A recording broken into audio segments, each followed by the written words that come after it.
Hello दोस्तों, Shashi sir YouTube channel में आप सभी का स्वागत है।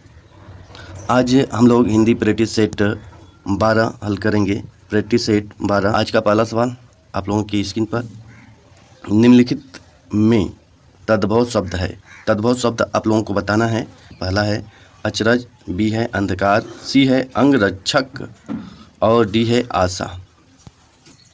तो बताइए इसमें तद्भव किसे कहते हैं। तद्भव किसे कहते हैं? तो तद्भव वे शब्द होते हैं वे संस्कृत के शब्द होते हैं जो हिंदी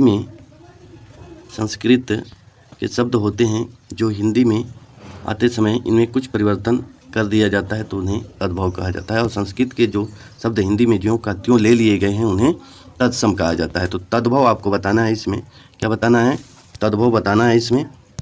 तो कौन सा ऑप्शन सही होगा बताइए इसमें। तो अचरज शब्द इसमें आपका तद्भव शब्द है। क्या है? तद्भव शब्द है। अचरज का तत्सम शब्द होता है आश्चर्य। क्या होता है? आश्चर्य होता है। आश्चर्य होता है। अंधकार तत्सम शब्द है, इसका तद्भव रूप होगा अंधेरा। अंधेरा होता है। और अंगरक्षक तत्सम शब्द है, इसका तद्भव रूप होगा अंगरखा। अंगरखा। और आशा तत्सम शब्द है, इसका तद्भव शब्द होगा आस होता है। तो इस तरह से इसमें ऑप्शन आपका कौन सा सही हो जाएगा? तो ऑप्शन नंबर आपका इसमें ए सही हो जाएगा। अचरज तद्भव शब्द है। Option number A is correct. आइए अगला क्वेश्चन देखते हैं। शीत का विलोम होगा। शीत का विलोम क्या होगा ये आपको बताना है। तो शीत का विलोम क्या होगा? तो पहला ऑप्शन है ठंड, बी है गीत, सी है कृष्ण और डी है उष्ण। तो क्या होगा इसमें? आपका शीत का विलोम होगा आपका ऑप्शन नंबर डी बिल्कुल सही होगा, उष्ण होगा। शीत का विलोम क्या होगा? उष्ण होगा। और ठंड का विलोम क्या होगा? गर्म होगा। ठंड का विलोम गर्म होगा। गीत का विलोम क्या होगा? तो अगीत होगा। और कृष्ण का विलोम क्या होगा? तो शुक्ल होगा। क्या होगा? शुक्ल होगा। इस तरह से इसमें ऑप्शन कौन सा सही होगा? शीत का विलोम इसमें ऑप्शन नंबर डी आपका बिल्कुल सही हो जाएगा, उष्ण होगा। आइए अगला क्वेश्चन देखते हैं। कर का अर्थ नहीं है। कर का अर्थ नहीं है। तो कर का अर्थ नहीं है ये बताना है। तो इसमें ऑप्शन नंबर है ए सूर्य, बी है हाथ, सी है किरण, डी है टैक्स। तो कौन सा सही हो जाएगा? तो इसमें आपका ऑप्शन नंबर ए बिल्कुल सही हो जाएगा। सूर्य कर का अर्थ नहीं होता है। हाथ, किरण, टैक्स किसका अर्थ होता है? तो कर मतलब क्या होता है? हाथ होता है, किरण होता है, टैक्स होता है। तो ये कर का अर्थ हो गया और सूर्य कर का अर्थ नहीं है। तो ऑप्शन नंबर आपका ए बिल्कुल सही हो जाएगा, ऑप्शन नंबर ए। आइए अगला क्वेश्चन देखते हैं। जो कठिनाई से मिलता है के लिए एक शब्द होगा। क्या होगा? पहला ऑप्शन है दुर्गम, बी है दुर्लभ, सी है अगम, डी है सुलभ।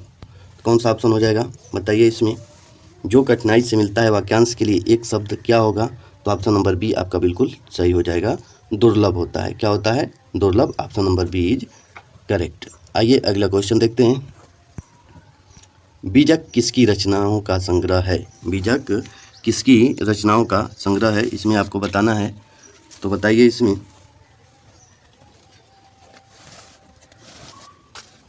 पहला ऑप्शन है इसमें कबीर, बी है जायसी, सी है सूरदास, डी है तुलसीदास। तो कौन सा ऑप्शन हो जाएगा इसमें? बीजक कबीर दास जी का है। ऑप्शन नंबर ए आपका बिल्कुल सही हो जाएगा, ए इज करेक्ट। अब बीजक में शब्द, साखी, रमैनी का संग्रह है। और इसका संकलन कबीर दास जी के शिष्य धर्मदास ने किया था। तो ऑप्शन नंबर कौन सा आपका सही हो जाएगा? ऑप्शन नंबर ए बिल्कुल सही हो जाएगा। आइए अगला क्वेश्चन देखते हैं। अंधेर नगरी नाटक के रचयिता कौन है? अंधेर नगरी नाटक के रचयिता कौन है? तो आपका ऑप्शन नंबर सी बिल्कुल सही हो जाएगा, भारतेंदु हरिश्चंद्र जी हैं। भारतेंदु हरिश्चंद्र जी है, option number C is correct. आइए अगला क्वेश्चन देखते हैं। कमायनी, कमायनी के रचनाकार हैं। कमायनी के रचनाकार कौन है? तो पहला ऑप्शन है जयशंकर प्रसाद, बी है सुमित्रानंदन पंत, सी है सूर्यकांत त्रिपाठी निराला और डी है महादेवी वर्मा। तो कौन है कमायनी के रचनाकार? तो ऑप्शन नंबर आपका ए बिल्कुल सही हो जाएगा, जयशंकर प्रसाद जी हैं। Option number A is correct. आइए अगला क्वेश्चन देखते हैं। गोदान किसका उपन्यास है? पहला ऑप्शन है यशपाल, बी है प्रेमचंद, सी है भीष्म साहनी और डी है अमरकांत। कौन सा ऑप्शन हो जाएगा? तो गोदान मुंशी प्रेमचंद्र जी का उपन्यास है, मुंशी प्रेमचंद्र जी का। मुंशी प्रेमचंद्र जी को कथा सम्राट के नाम से भी जाना जाता है। यह किसान जीवन का महाकाव्य है यह गोदान। तो किसके द्वारा रचित है? तो प्रेमचंद्र जी द्वारा रचित है। आइए अगला क्वेश्चन देखते हैं। अगला क्वेश्चन है अनिल अनल का सही अर्थ देने वाला शब्द युग्म है। अनिल, देखिए यहाँ पर अनिल, अनिल मतलब क्या होता है? तो अनिल मतलब होता है वायु या हवा।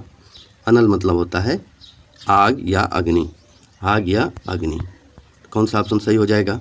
तो आपका पहला ऑप्शन सही हो जाएगा, वायु Anil. Option number A is correct होगा, वायु और अग्नि। वायु और अग्नि, ऑप्शन नंबर ए आपका करेक्ट हो जाएगा। पराजय में उपसर्ग है, पराजय में उपसर्ग है। उपसर्ग किसे कहते हैं? आप लोगों को कमेंट के माध्यम से बताना है। फिलहाल पराजय में उपसर्ग कौन सा है? तो पराजय में परा उपसर्ग है और प्लस जय मूल शब्द है। जय क्या है? मूल शब्द है और परा क्या है? उपसर्ग है। तो ऑप्शन नंबर सी आपका बिल्कुल सही हो जाएगा। कौन सा ऑप्शन?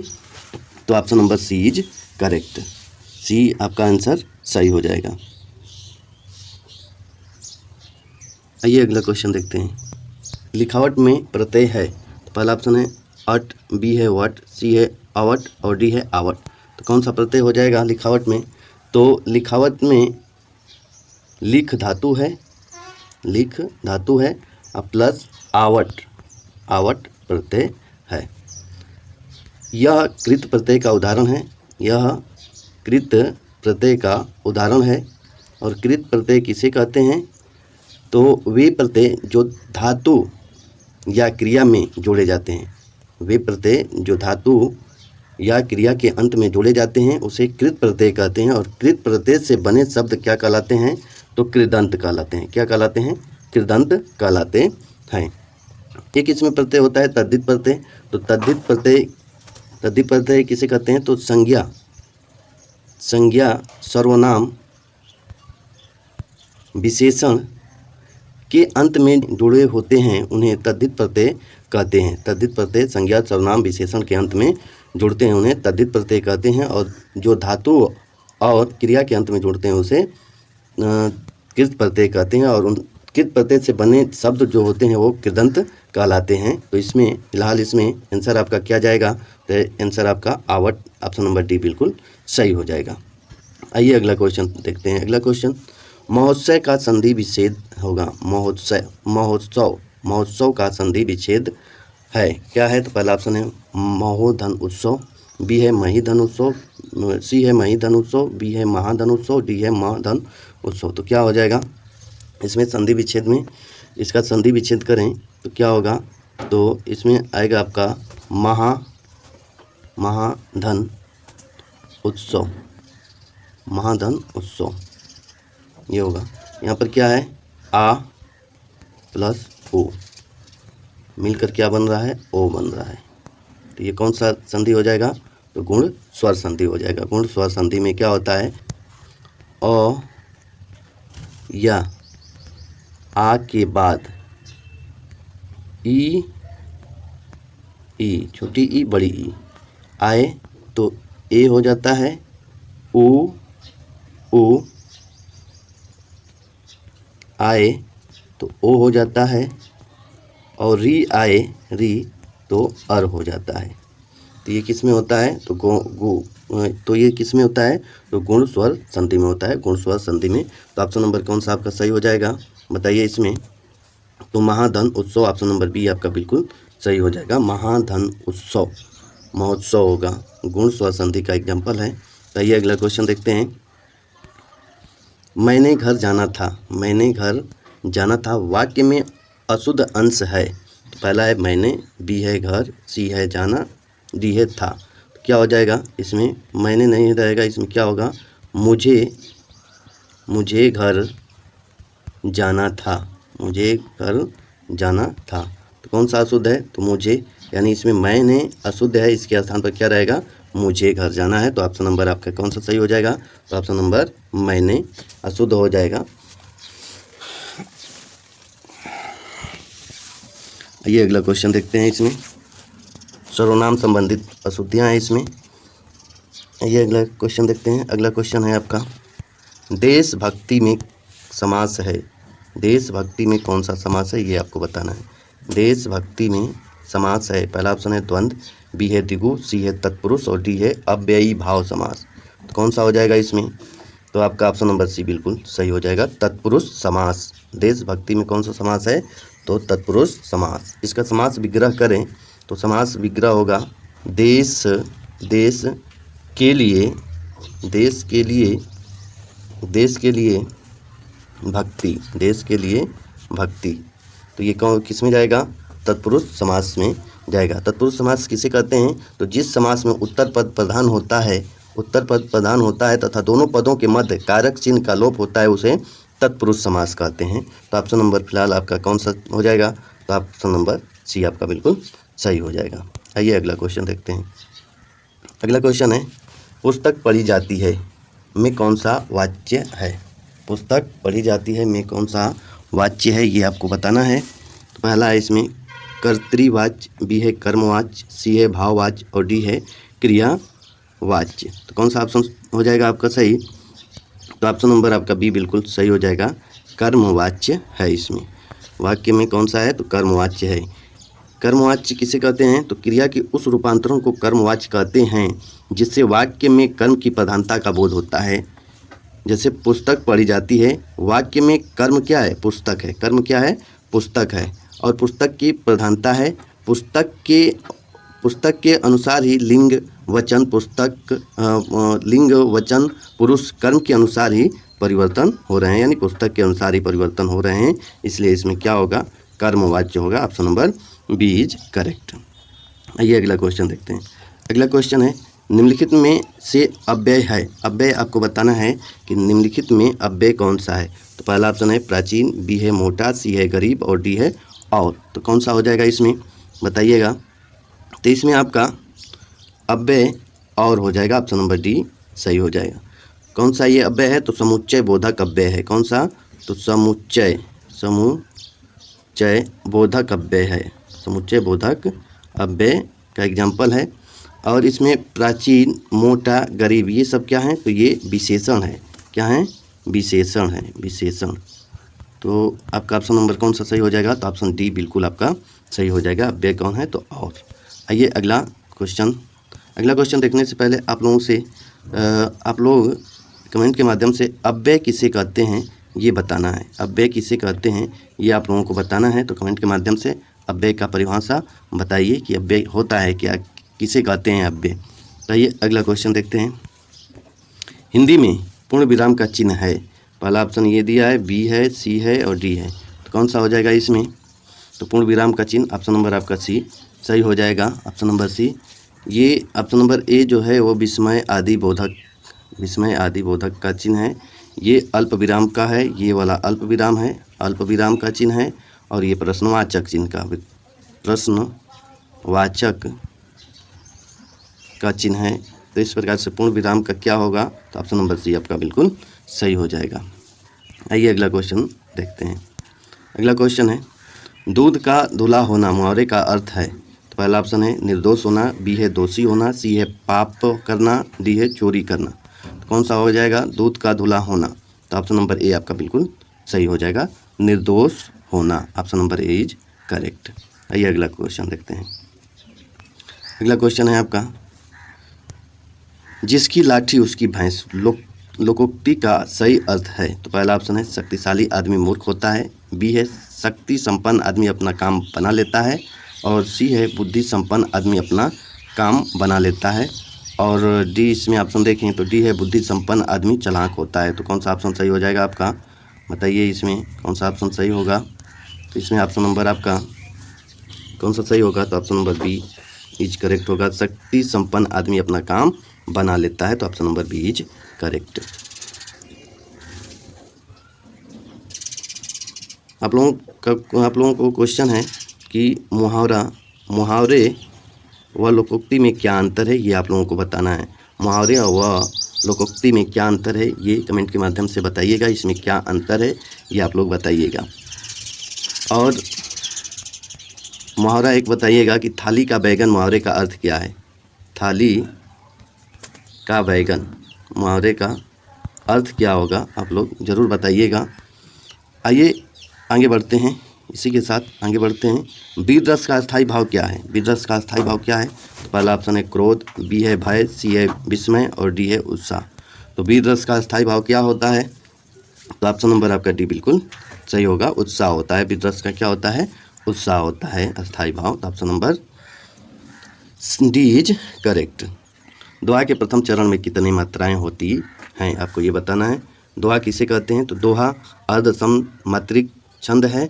इसमें 4 चरण होते हैं और इसके पहले व तीसरे चरण में 13 मात्राएं होती हैं और दूसरे व चौथे चरण में 11 मात्राएं होती हैं।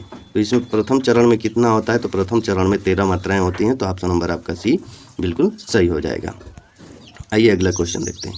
निम्नलिखित में कौन सा शब्दा अलंकार है? शब्दा अलंकार बताना है। अलंकार 2 प्रकार के होते हैं, एक अर्थालंकार होता है और एक शब्दा अलंकार होता है। तो इसमें आप लोगों को शब्दा अलंकार बताना है कि इसमें शब्दा अलंकार कौन है। अलंकार किसे कहते हैं? तो काव्य की शोभा बढ़ाने वाले शब्द को अलंकार कहते हैं। जो शब्द के माध्यम से काव्य की शोभा बढ़ाते हैं उसे शब्दा अलंकार, और जो अर्थ के माध्यम से काव्य की शोभा बढ़ाते हैं उसे अर्थालंकार कहते हैं। तो इसमें आपको शब्दा अलंकार बताना है, इसमें कौन है? तो ऑप्शन आपके सामने है। उपमा अलंकार, बी है रूपक अलंकार, सी है उत्प्रेक्षा अलंकार, डी है यमक अलंकार। तो कौन सा ऑप्शन हो जाएगा? तो आपका ऑप्शन हो जाएगा यमक अलंकार। कौन सा हो जाएगा? यमक अलंकार क्या है? शब्दा अलंकार का एग्जाम्पल है। शब्दा अलंकार यानी ये शब्द के माध्यम से काव्य की शोभा बढ़ाते हैं। इसमें यमक अलंकार किसे कहते हैं? यमक अलंकार में एक शब्द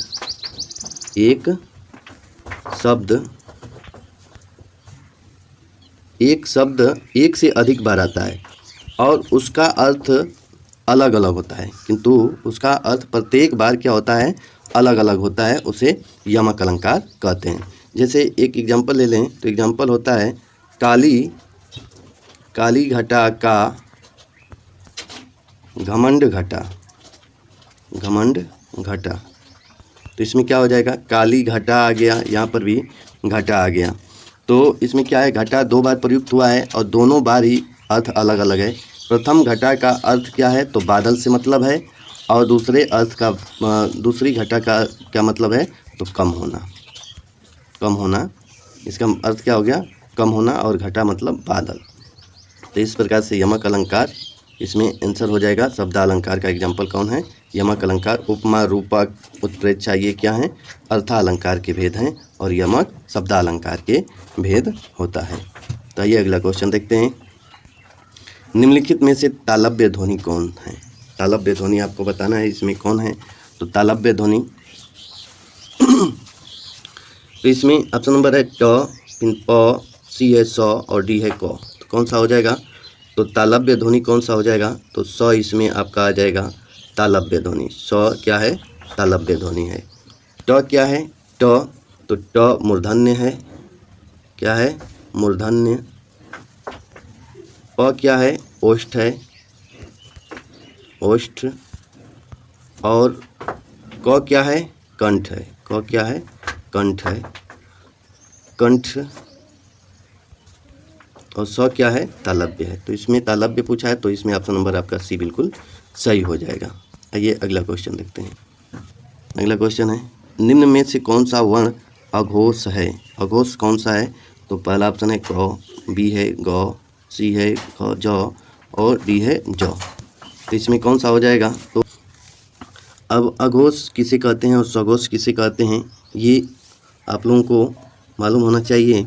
तो आप लोग जानते होंगे कि जिन ध्वनियों के उच्चारण में स्वर तंत्रिकाओं में कंपन नहीं होता है वे अघोष ध्वनियाँ कहलाती हैं। जैसे प्रत्येक वर्ण का पहला और दूसरा वर्ण क्या होता है, अघोष होता है, और वे ध्वनियाँ जिनके उच्चारण में स्वर तंत्रिकाओं में कंपन होता है उन्हें क्या कहते हैं, स्वघोष कहते हैं। जैसे हर वर्ण का तीसरा, चौथा और पांचवा वर्ण आता है, और अघोष में पहला दूसरा आता है। तो इसमें कौन सा हो जाएगा, तो ऑप्शन नंबर ए आपका बिल्कुल सही हो जाएगा। आइए अगला क्वेश्चन देखते हैं। अगला क्वेश्चन है, निम्न में से कौन सा शब्द स्त्रीलिंग है। स्त्रीलिंग इसमें बताना है आपको। तो इसमें पहला एग्जाम्पल, पहला ऑप्शन है उपहार, बी है ग्रंथ, सी है मस्तक और डी है रचना। तो कौन सा हो जाएगा इसमें आपको बताना है इसमें। तो इसमें आपका ऑप्शन नंबर डी बिल्कुल सही हो जाएगा।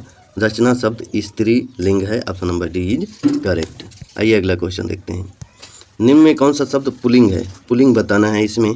पहला ऑप्शन है इच्छा, बी है राष्ट्र, सी है रक्षा और डी है योग्यता। तो कौन सा ऑप्शन हो जाएगा आपका, तो इसमें पुल्लिंग शब्द क्या है, तो ऑप्शन नंबर बी आपका बिल्कुल सही है। राष्ट्र क्या है, पुल्लिंग शब्द है। आइए अगला क्वेश्चन देखते हैं। किस शब्द का प्रयोग सदा बहुवचन में होता है, किस शब्द का प्रयोग सदा बहुवचन में होता है। तो पहला ऑप्शन है लड़का, बी है घोड़ा, सी है प्राण और डी है बधू। किसका सदा बहुवचन में प्रयोग होता है, तो प्राण ऑप्शन बिल्कुल आपका सही है। सदा बहुवचन में इनका उपयोग होता है, जबकि लड़का का बहुवचन क्या होगा, लड़के होगा, लड़के। और घोड़े का बहुवचन क्या होगा, तो घोड़े का बहुवचन घोड़े होगा। और बधू का बहुवचन क्या होगा, तो बधुएं होगा, बधुएं होगा। इस तरह से आपका ऑप्शन नंबर कौन सा सही हो जाएगा, तो ऑप्शन नंबर सी आपका बिल्कुल सही हो जाएगा। आइए अगला क्वेश्चन देखते हैं। ने किस कारक का चिन्ह है, ने किस कारक का चिन्ह है। तो पहला ऑप्शन है कर्ता, बी है कर्म, सी है करण और डी है संप्रदान। तो किसका है, तो आपका ऑप्शन नंबर कौन सा सही हो जाएगा, तो इसमें ऑप्शन नंबर आपका ये बिल्कुल सही हो जाएगा। कर्ता कारक का है। ने कर्ता कारक चिन्ह है, इसमें कारक चिन्ह का प्रयोग है ने। और कारक किसे कहते हैं, तो संज्ञा या सर्वनाम का वाक्य में अन्य पदों से संबंध बताने वाले चिन्हों को कारक कहते हैं। संज्ञा किसका, संज्ञा या सर्वनाम वाक्य में अन्य पदों से, संज्ञा या सर्वनाम का वाक्य में अन्य पदों से संबंध बताने वाले चिन्हों को, अन्य पदों से संबंध बताने वाले चिन्हों को कारक कहते हैं। ये कितने होते हैं, तो ये 8 प्रकार के होते हैं। कितने होते हैं, 8 प्रकार के होते हैं। कौन कौन होता है, तो एक कर्ता होता है, इसका चिन्ह क्या होता है, तो ने होता है, कर्ता ने। फिर कौन सा होता है, तो कर्ता ने कर्म को, इस कर्म का क्या होता है, को कर्म को कर्ण से, कर्ता ने कर्म को कर्ण से के द्वारा चिन्ह होता है। कर्ता ने कर्म को कर्ण से के द्वारा। और इसमें होता है संप्रदान को का के लिए, अपदान से अलगाव के लिए, अधिकरण में पर, संबोधन ए है, ए संबोधन का ए ये अरे, ये संबोधन का चिन्ह हमेशा लगा रहता है इसमें, संबोधन। तो इस प्रकार से ये कितने होते हैं, तो 8 प्रकार के कारक होते हैं। आइए अगला क्वेश्चन देखते हैं। निम्न में सर्वनाम है, सर्वनाम आपको बताना है इसमें। क्या पहला ऑप्शन घर हो जाएगा, बी आप हो जाएगा, सी पहाड़ हो जाएगा, डी नदी हो जाएगा। तो कौन सा ऑप्शन हो जाएगा, तो इसमें सर्वनाम पूछा है, तो सर्वनाम कौन सा हो जाएगा, आप हो जाएगा। Option number B is correct. घर क्या हो जाएगा, घर। और पहाड़ क्या होगा और नदी क्या होगा, ये कमेंट के माध्यम से बताइएगा। कमेंट के माध्यम से ये बताइएगा कि घर, पहाड़, नदी क्या होगा। आइए अगला क्वेश्चन देखते हैं। निम्नलिखित में विशेषण है, कौन सा विशेषण है ये बताना है आपको। लंबाई पहला ऑप्शन है, बी बुढ़ापा, सी समझ और डी शांत। तो विशेषण कौन है इसमें बताना है। विशेषण किसे कहते हैं, विशेषण किसे कहते हैं, तो संज्ञा एवं सर्वनाम की विशेषता बताने वाले शब्दों को क्या कहते हैं, विशेषण कहते हैं। संज्ञा या सर्वनाम की विशेषता बताने वाले शब्दों को क्या कहते हैं, विशेषण कहते हैं। तो इसमें विशेषण कौन सा है ये आपको बताना है। तो इसमें आपका ऑप्शन नंबर डी बिल्कुल सही हो जाएगा। शांत गुणवाचक विशेषण है। कौन है, गुणवाचक विशेषण है। लंबाई, बुढ़ापा, समझ ये क्या हैं, तो ये संज्ञा हैं। और किस प्रकार की संज्ञा हैं, कौन सी संज्ञा हैं, तो भाववाचक संज्ञा हैं। कौन सी, भाववाचक संज्ञा हैं। भाववाचक संज्ञा शब्द हैं ये। लंबाई, बुढ़ापा, समझ और शांत क्या है? तो विशेषण है। कौन सा विशेषण है? तो गुणवाचक विशेषण है। आइए अगला क्वेश्चन देखते हैं। अगला क्वेश्चन है प्रेरणार्थक क्रिया है। प्रेरणार्थक क्रिया किसे कहते हैं? आप लोग बताइएगा, प्रेरणार्थक क्रिया किसे कहते हैं? तो जिन क्रियाओं के प्रयोग से यह पता चले कि कर्ता स्वयं कार्य न करके किसी अन्य को कार्य करने की प्रेरणा दे रहा हो, उन्हें प्रेरणार्थक क्रिया कहते हैं। जैसे इसमें हो गया सुलाना। सुलाना क्या है? प्रेरणार्थक क्रिया है। यानी प्रेरणार्थक क्रिया में क्या होता है कि कर्ता स्वयं कार्य न करके किसी अन्य को कार्य करने की प्रेरणा दे रहा हो, यानी देता है। यानी प्रेरणार्थक क्रिया कर्ता स्वयं कार्य न करके किसी अन्य को कार्य करने की प्रेरणा देता हो, उन्हें प्रेरणार्थक क्रिया कहते हैं। जैसे सुलाना, इसमें ऑप्शन नंबर सी आपका बिल्कुल सही हो जाएगा। आइए आज का अंतिम सवाल। लड़के ने पुस्तक पढ़ी है, वाक्य का काल है। पहला ऑप्शन है सामान्य वर्तमान, बी है पूर्ण वर्तमान, सी है संदिग्ध वर्तमान और डी है संभाव्य वर्तमान। इसमें कौन सा आंसर हो जाएगा आप बताइए। तो लड़के ने पुस्तक पढ़ी है, वाक्य में पूर्ण वर्तमान काल है, पूर्ण वर्तमान काल है। पूर्ण वर्तमान काल यानी पूर्ण वर्तमान काल में कार्य की पूर्ण सिद्धि का बोध होता है, यानी कार्य की पूर्ण सिद्धि का बोध होता है, उसे पूर्ण वर्तमान कहते हैं। तो लड़के ने पुस्तक पढ़ी है में कौन सा काल है? तो पूर्ण वर्तमान काल है। ऑप्शन नंबर बी आपका बिल्कुल सही है। इस तरह से आज के लिए इतना ही। अगला प्रैक्टिस सेट हम कल लेकर उपस्थित होंगे। तब तक के लिए जय हिंद, जय भारत। वीडियो अगर पसंद आया हो तो लाइक कर दीजिएगा और अपने दोस्तों तक शेयर कर दीजिएगा। यदि चैनल पर पहली बार हैं तो चैनल को सब्सक्राइब कर लीजिएगा। जय हिंद, जय भारत।